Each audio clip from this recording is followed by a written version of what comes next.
जय हिंद बच्चों। कैसे हैं? उम्मीद करते हैं कि आप बहुत अच्छे होंगे। और मैं आपका बलराम सर स्वागत करता हूं मॉडर्न इंग्लिश लिसियम में। और आज हम बच्चों एक नया टॉपिक लेकर के आए हैं, sentence. Sentence is the very important topic to understand the any comprehension any passages. तो ये इतने इम्पोर्टेंट टॉपिक है कि आपको किसी भी कम्प्रीहेंशन को, पैसेज को समझने में काफ़ी हेल्प करेगा। तो आइए एक नया टॉपिक के साथ सबसे पहले हम लोग जानते हैं आखिर ये सेंटेंस क्या होता है। देखिए देखिए व्हाट इज सेंटेंस या what do you mean sentence. तो भाई जब भी हम सेंटेंस बनाना चाहते हैं तो हमें ग्रुप ऑफ वर्ड्स की हेल्प लेना पड़ता है। यानी कि यदि हम सेंटेंस को डिफाइन करना चाहें तो sentence is a group of words which gives a complete sense. Sentence क्या होता है? एक शब्द का एक ग्रुप होता है जो कंप्लीट सेंस देता है, दैट इज कॉल्ड सेंटेंस। तो देखिए यहाँ पे बाबू, ये जो हम आपको समझाए हैं सेंटेंस क्या है, तो sentence is a group of words which give a complete sense। यानी कि किसी भी सेंटेंस को होने के लिए इसके दो कंडीशंस हैं। पहला कंडीशन क्या है जी? पहला कंडीशन देखिएगा कि पहला कंडीशन है कि अ ग्रुप ऑफ वर्ड्स का एक ग्रुप होना चाहिए। दूसरा कंडीशन क्या है? अ कंप्लीट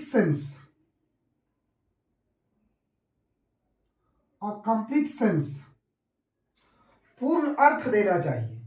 जब तक ये पूर्ण अर्थ नहीं देगा ग्रुप ऑफ वर्ड्स के साथ साथ तो ये सेंटेंस नहीं होगा। तो सबसे पहले ये जानिए कि जब भी हम किसी सेंटेंस को बनाते हैं तो भाई सेंटेंस का स्ट्रक्चर क्या होता है। तो सबसे पहले इसके स्ट्रक्चर को हम लोग ध्यान देंगे कि जब हम सेंटेंस बनाते हैं तो उसमें सबसे पहले क्या होता है? सब्जेक्ट होता है। उसमें क्या होता है? आपका हेल्पिंग वर्ब होगा। उसके बाद आपका क्या होगा जी? मेन वर्ब होगा, ऑब्जेक्ट होगा, या क्या होगा? कॉम्प्लीमेंट होगा। या आपको एक और तरीके से मिल सकता है विदाउट हेल्पिंग वर्ब। तो भाई मैं जनरल स्ट्रक्चर लिख रहा हूं, यहां देखिए सब्जेक्ट हो गया, फिर उसके बाद आपका क्या हो गया जी? मेन वर्ब, उसके बाद ऑब्जेक्ट या कॉम्प्लीमेंट। यानी कि जब भी आप सेंटेंस को बनाते हैं तो इन्हीं स्ट्रक्चर के बेसिस पे किसी भी सेंटेंस को आप क्या करते हैं जी? बनाते हैं। जैसे कुछ एग्जांपल ले लेते हैं। जैसे हम यहां पर यदि लिखे ही दिस वर्क हैज कंप्लीटेड। अब देखिए यहां पर यदि आपको ये बोला जाए कि ये सेंटेंस है कि नहीं, तो सबसे पहले क्या करना है बच्चों आपको कि सबसे पहले इसको चेक करना है कि ये ग्रुप ऑफ वर्ड्स है कि नहीं। तो आप देखिए यहां पर ग्रुप ऑफ वर्ड्स तो है जी, ये ग्रुप ऑफ वर्ड्स है। लेकिन अब दूसरा क्या कंडीशन है? दूसरा कंडीशन ये है बाबू कि आ कंप्लीट सेंस, पूर्ण अर्थ देना चाहिए। जब तक ले ये ग्रुप ऑफ वर्ड्स के साथ साथ एक कंप्लीट सेंस नहीं देगा तो वो सेंटेंस नहीं होगा। तो आप देखिए क्या ये सही, ये जो स्ट्रक्चर आपको बताए हैं क्या ये सही तरीके से ग्रामेटिकली क्या सही तरीके से ये ऑर्डर में है? यानी कि पहले सब्जेक्ट होना चाहिए, उसके बाद हेल्पिंग वर्ब, मेन वर्ब, क्या उस तरह से है? बिल्कुल नहीं है जी। अब देखिए यहाँ ही है वर्ब, यहाँ है, उसके पहले देखिए यहाँ ये ऑब्जेक्ट या जो भी कहिए यहाँ पे दिया हुआ है। यानी कि ये सही तरीके से ग्रामेटिकली ये सही तरीके से ऑर्डर में नहीं है। तो क्या ये कंप्लीट सेंस देगा? तो जब कंप्लीट सेंस नहीं देगा तो ये सेंटेंस नहीं होगा। समझे कि नहीं? अब देखिए इसी को हम सजा के लिखते हैं, ही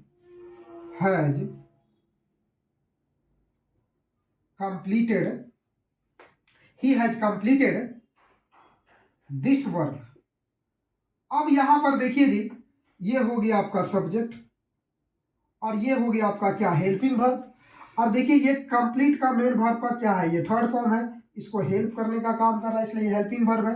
और ये जो वर्क देख रहे हैं ये ऑब्जेक्ट है, और ये पार्ट्स ऑफ स्पीच में नाउन है, और ये जो दिस शब्द देख रहे हैं ये इसको डेमोस्ट्रेट करने का काम कर रहा है, मीन्स डिटरमाइन करने का काम कर रहा है। तो ये क्या हो गया आपका डिटरमाइनर हो गया। डिटरमाइनर का मतलब होता है टू डिनोट, मीन्स सूचित करना। समझे बात की नहीं? तो ये आपका क्या हो गया, एक कंप्लीट सेंटेंस हुआ, क्योंकि ये ग्रुप ऑफ वर्ड्स के साथ साथ एक कंप्लीट सेंस को भी रिप्रेजेंट कर रहा है। तो इसीलिए ये क्या होगा जी, एक सेंटेंस, एक कंप्लीट सेंटेंस होगा। समझ गए बाबू यहां तक? तो ऐसा काम कीजिए, इसको पहले आप नोट कर लें और उसके बाद फिर हम आगे बताते हैं।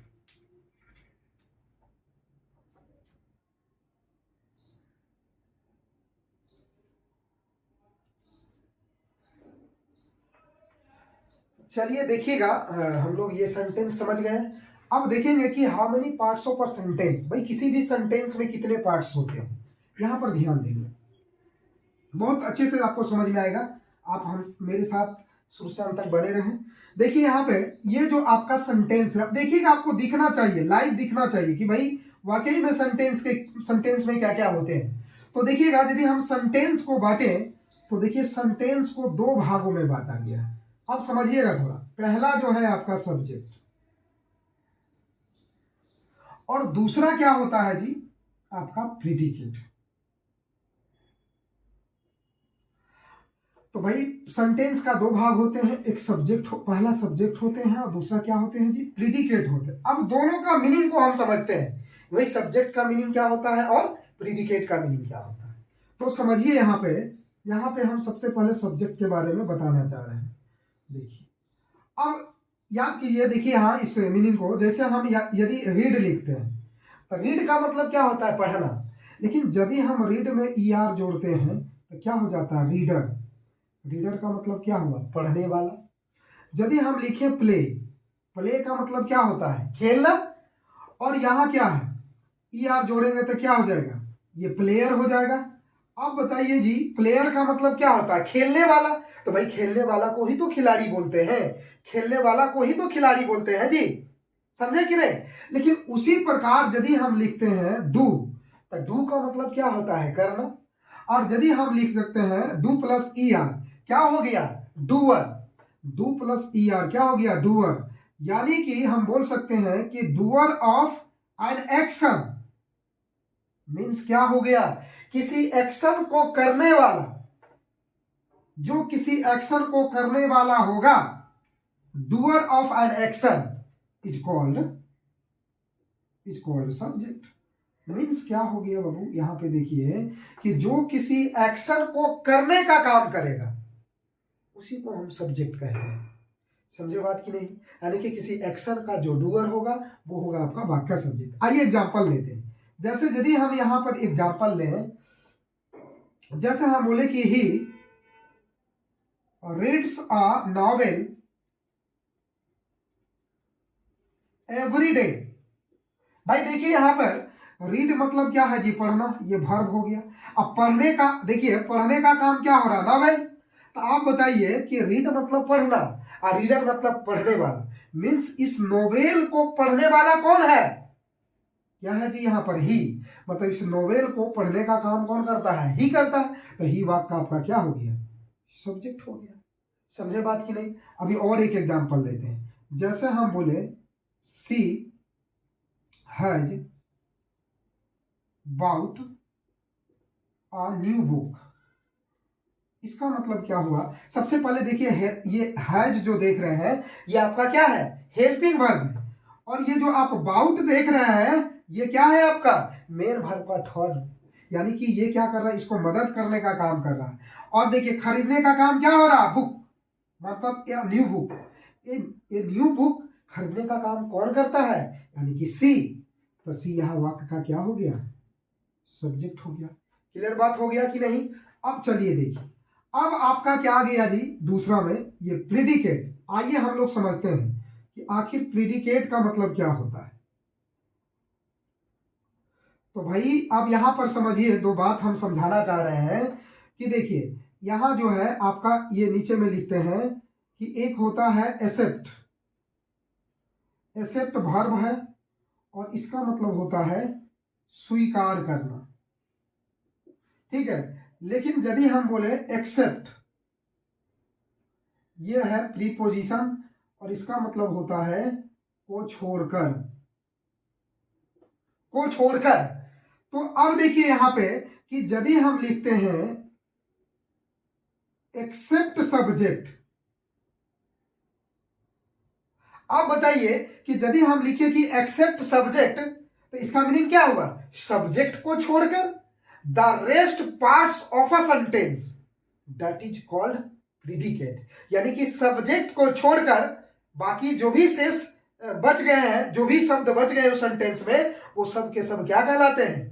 प्रीडिकेट कहलाते हैं। तो देखिए except subject the rest parts of a sentence is called predicate. आ गया समझ में? चलिए एग्जाम्पल लेते हैं, एग्जाम्पल से क्लियर होगा कि भाई सब्जेक्ट क्या होता है, प्रीडिकेट क्या होता है। तो आइए यहां पर हम लिखते हैं कि राज विल